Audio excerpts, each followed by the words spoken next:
Hello, and welcome to another episode of Solipsist Watched. I'm your host, the Social Solipsist, and this week, for some reason, I watched Morbius. Can't even keep a straight fucking face trying to say that. I I I want to say I don't know why I did this, but I do. Um, why did I watch this, especially after last week talking about how I was kind of burnt out on the MCU films? And instead of going and watching one of the MCU films, which are generally pretty well regarded, watch this absolute just bucket of sadness. I haven't watched an MCU film in like 2 years, but I have watched the two Carnage films, or the two Venom films, a few months ago. I can't remember if I talked about them or not. And those movies were pretty bad. The second one's kind of better than the first, but still a bad movie. And I need to keep up to date on, or somewhat up to date on, how badly Sony Pictures is handling its Marvel holdings. So, uh, viewers are fickle, and I'm always curious how much is actually, no, this is a genuinely bad film, and how much is just people didn't like it so much or they don't care about the character or whatever. And I wasn't expecting any great things, but Morbius nevertheless disappointed me. I just, where do I even start with this? This movie is consistent with most of the rest of Sony's recent work. It is a downward sliding slope in which they continue to just make badly written, badly performed, ugly movies that are just dull. And dull is the word that I would give Morbius. Morbius is dull and boring, and it wants to be epic so badly. And so to Sony, I just want to say, stop trying to make Morbius happen. It's not going to happen. I make that joke because they actually saw that people were making like Morbius memes on the internet, and they were like, oh, we should put it back in theaters. And they re-released it, and it bombed a second time and worse. Because it's really bad.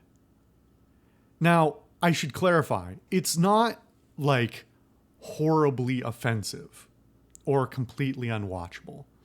It is not Suicide Squad levels of terrible, but it's getting there. And for the few minor things that it does okay, it has other overarching things that completely squash those qualities. For example, some of the CG in this film is actually well done. It's at least well produced. It may not be well thought through. And a lot of it is just composed in a way that's not very cinematically pleasant. But even the parts that are done technically pretty well, especially the face morphing animations that are done, they're executed quite competently, but the movie is so fucking ugly that you could be forgiven for missing that it's actually competently done.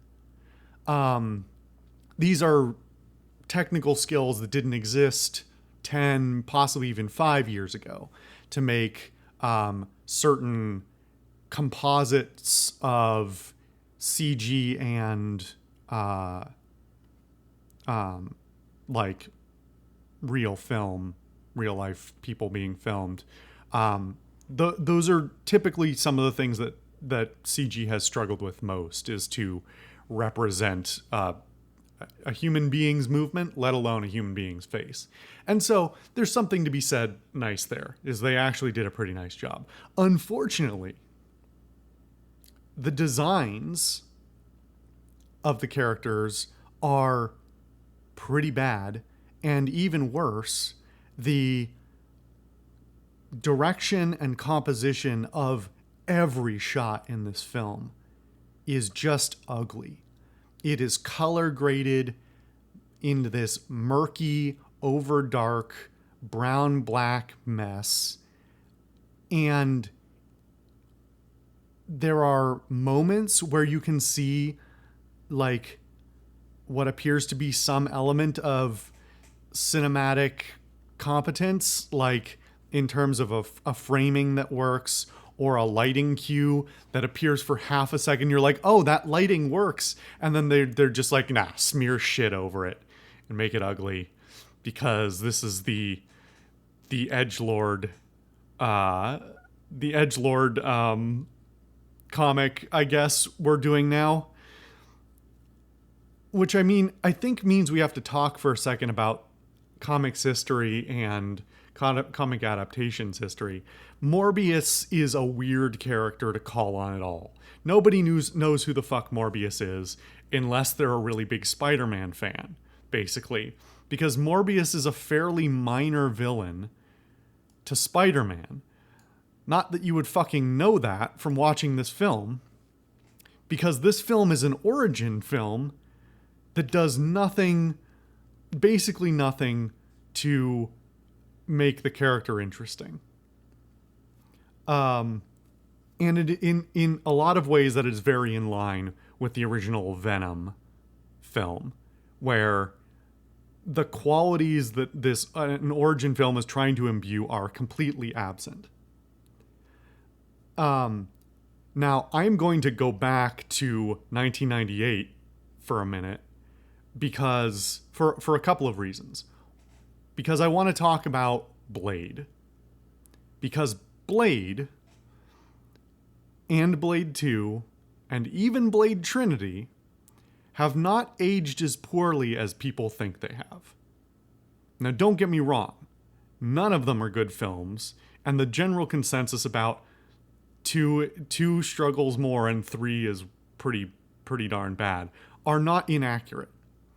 But even back then, they had a much better grasp, seemingly, on how to do a dark, murky tone with lots of violence and sort of some gray area, like gray morality and themes like that, and the struggles between the struggles of a character who is trying to be good, but like has essentially good morals, but is inherently struggling against something about their character is struggling against that thing.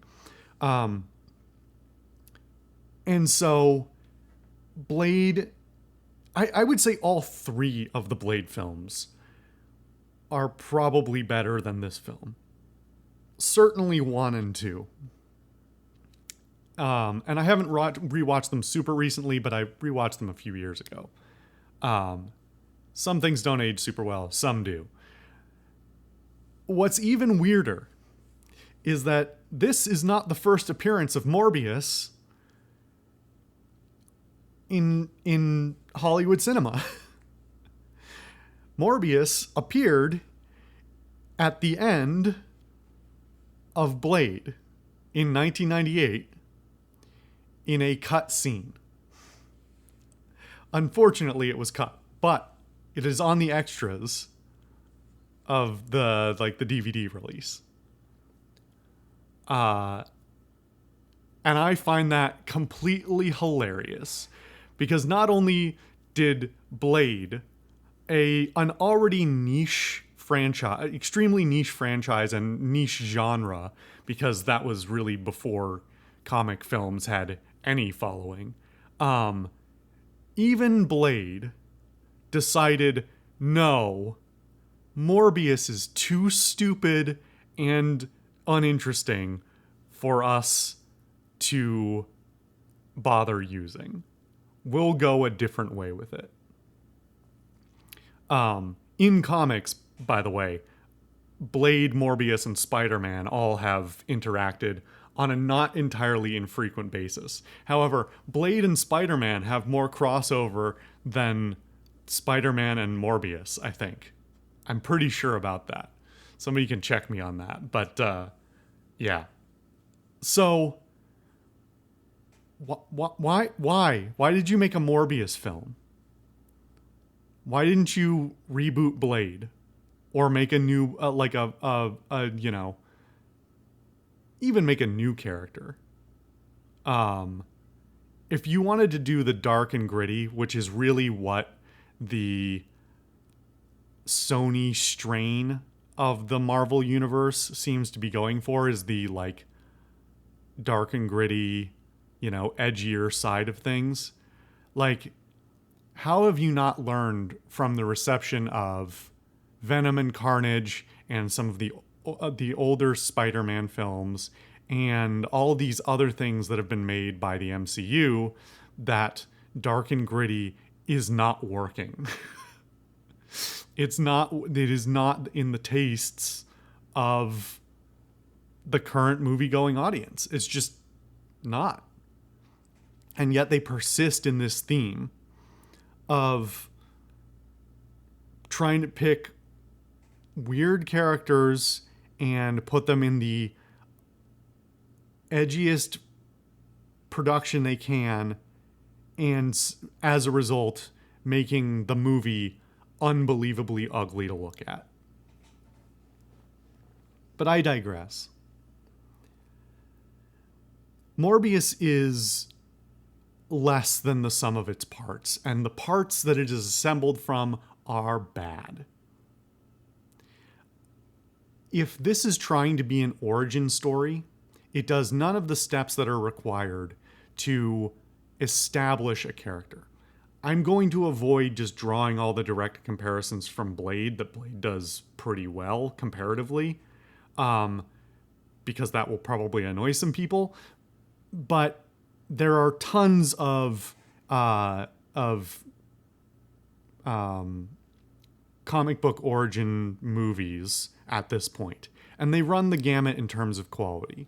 But even the ones that are not that great, in particular the ones from the MCU, still manage to generally hit some basic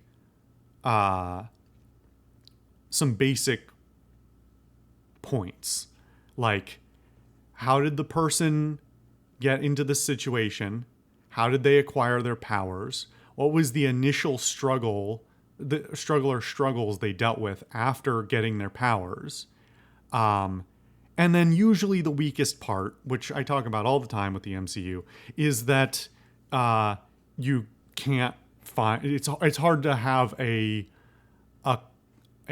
conflict. Well, it's not hard to. It just seems impossible for writers to write a conflict into an origin story that isn't some crappy anti-hero or small-time villain that's just there to be the, like, punching bag in order for the hero to establish their level, both personal growth and establish their larger power level within the universe. This movie fails at all of those. The way in which Morbius acquires his powers is, in the most technical sense, explained. And by that I mean they tell you what happens, but none of it is explained. And frankly, if you've come this far, I'm just going to spoil the rest of the film because there's not that much to spoil and you shouldn't watch it. Please don't watch this film. Please, please, please. Please don't watch this film. Definitely don't spend money on it.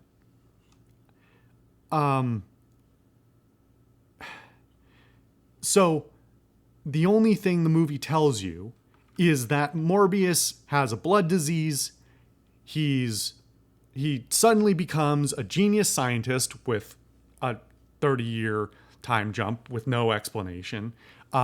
He then does a dumb experiment and does, after one test, does some, they say it's 117, but who fucking cares? The number doesn't actually matter. It's not on screen. Not even a fucking montage, man. It's gross. He injects himself with some stuff and suddenly becomes this like Jekyll and Hyde monster with no technical explanation and only the loosest explanation for how he can and can't control his powers. So you've technically told us how he got to be Morbius, but none of it makes sense, and we can set no parameters for why he matters or how he matters. Furthering that, throughout the film, he has a variety of powers, some of them unbelievably powerful, and as far as I'm aware, not in line with anything, a lot of things he is capable of in the comics. What Morbius appears to have is borderline Superman level power, basically Superman level powers, plus some more. He's not impervious to bullets, but he's so fast that it doesn't matter. He has superhuman strength, speed. He can fucking fly. He can hear and smell things miles away. And it's entirely, but on top of like this unbelievable power, he doesn't do anything useful with it that isn't entirely selfish. And the powers only express themselves when the plot needs them to. I think I've talked about this before, but basically these powers only show up when it's plot relevant. If what the plot, and they are kept from him, not even explicitly, it's not like he wants to use the powers and then can't. They just conveniently ignore the fact that he can move fast at certain times, because that's what needs to happen for this next scene to work. Or he just needs to not be able to smell something or not hear something. It's entirely arbitrary and only for the sake of this garbage script with a sequence of scenes that make no sense. So all of the character, in addition to origin story and the general plot being basically like having no continuity throughout them and being like, it's hard to follow and it's not interesting. And on top of that, the characters are completely charmless. At least in some of the worst of the MCU origin movies, they generally, the main character at least has some basic level of charm that you care about them and want them to be successful or at least have some growth. And nope, we're not doing that here. I think they cast Jared Leto because he's kind of a pretty boy. And yet he is completely charmless in this film. He's not even like the kind of dark, brooding, emo charming. He's just, I don't care. I feel about the same way about him as I do about Doctor Strange in the Doctor Strange origin film. I have a particular dislike of that film. And Morbius is a lot worse than it. But I feel about the same way, where either through a combination of the writing and casting, they have portrayed a character that I don't give a shit about. They are like, their character does not make me care about them or their successes and failures at all. And when you have a character-driven movie, let alone sequences or films later where they also have to interface with other people, having a character that I don't care about in conjunction with characters I do care about is very, very bad. So Morbius has no character. Jared Leto plays him like garbage. All of the people around him also are... I don't want to even say that the acting is that bad, because I think some amount of it is just the script is so bad that they can't do anything else with it. But it's hard to differentiate. By the way, just before I forget, fuck Jared Leto. There will be no Morbius 2 unless Sony is entirely insane, because Jared Leto's running some sort of sex cult around himself right now. And frankly, given that this movie was finished 2 years ago and was just waiting to release, I'm shocked that they put it out at all. I'm shocked they didn't just bury it.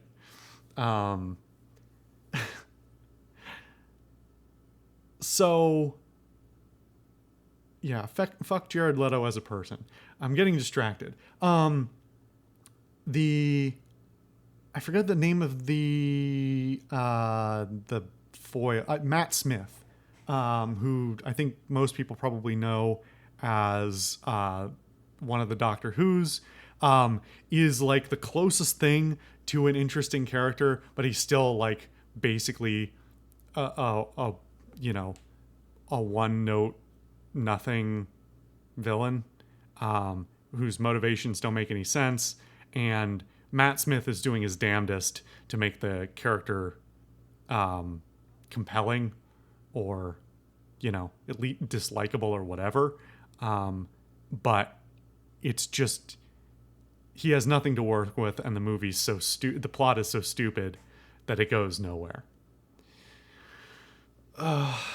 The love interest exists basically only to be fridged.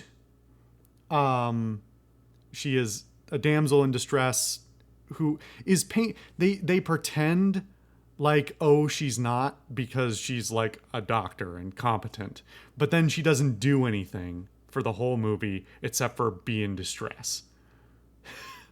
So no points. Fuck you.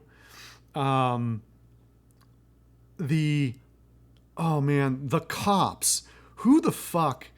Somebody in the casting department decided that the two cops following this whole process should be Tyrese Gibson and Al Madrigal, who I cannot see either of them as cops at all. They're also not acting very well, but Tyrese Gibson doesn't have a lot of range, and also I basically exclusively know him from the Fast franchise, so he'll always be Roman to me.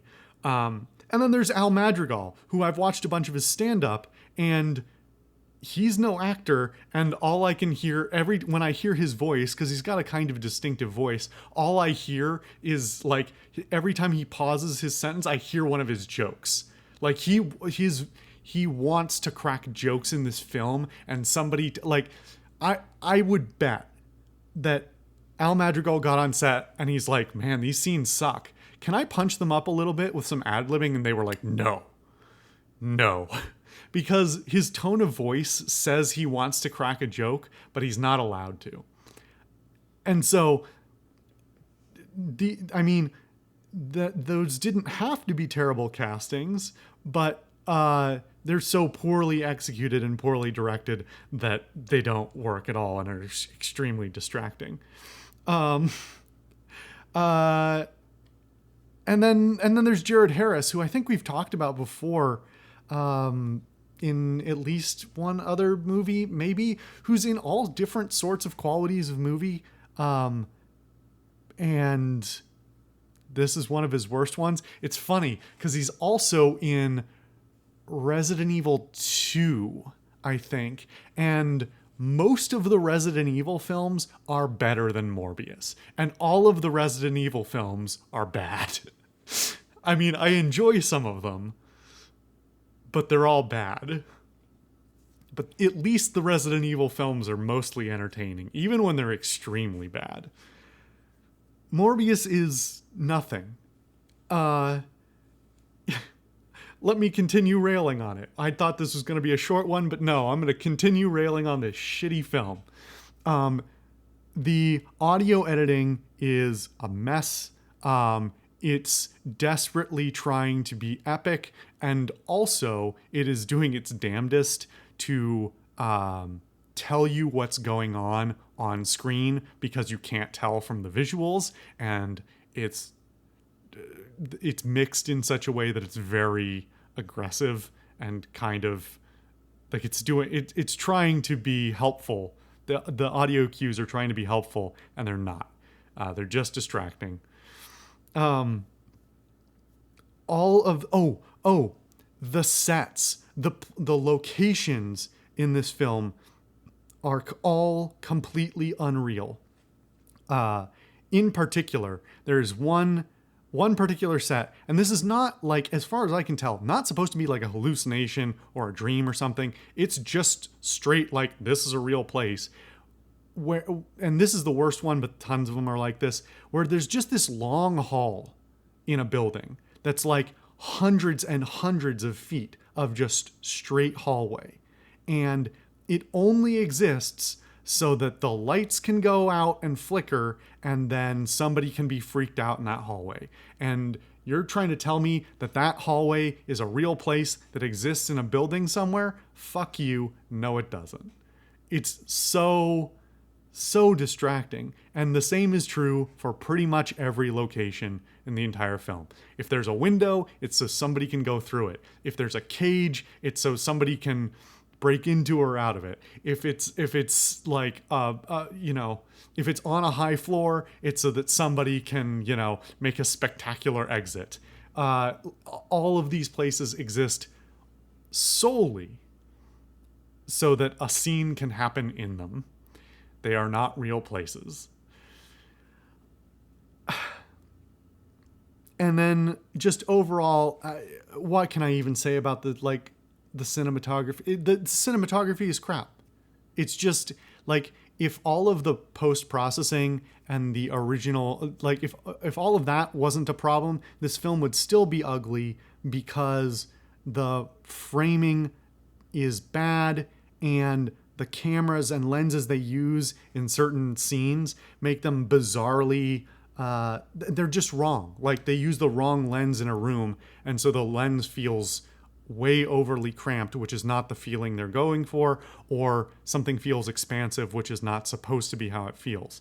And then the framing of people and actions is worse than, like, almost all of the other superhero films in the last 20 years. It's just, like, the only time it's actually seemingly competently done is when it is a scene that's 100% CG, because then they can at least, like, just composite a bunch of CG stuff together and then throw the virtual camera wherever they want in the CG space.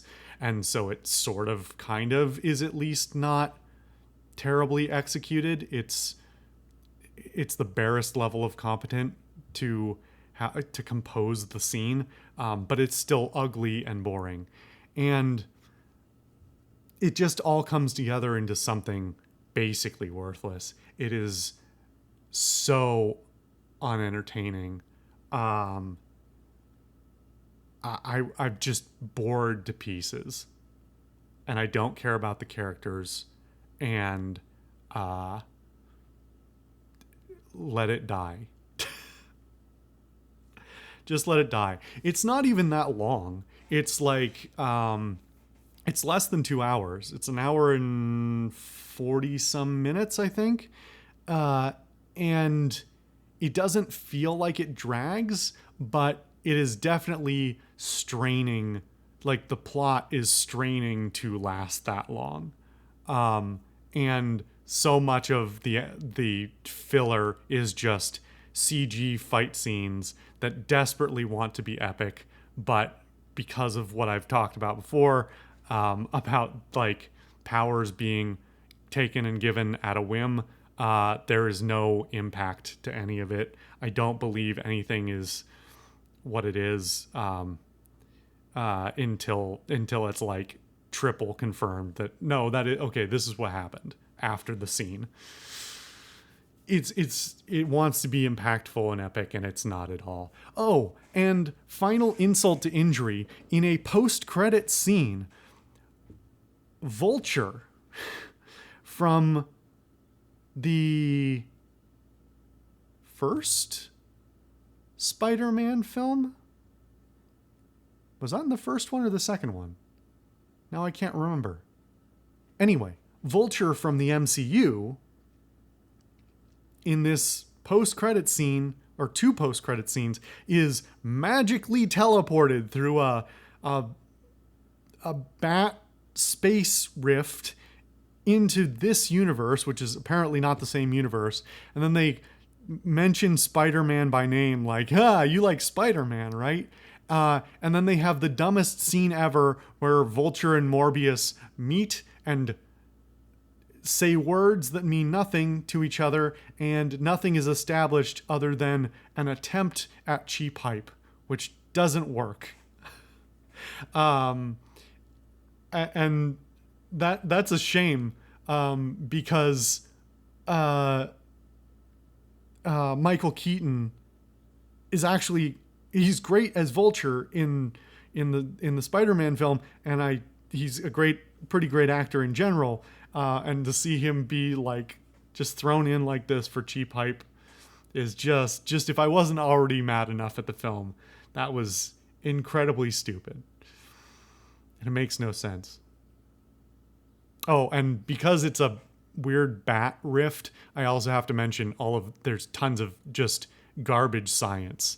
Just like they just throw science words or like alleged science facts out in the film, and as far as I can tell, literally all of them are wrong.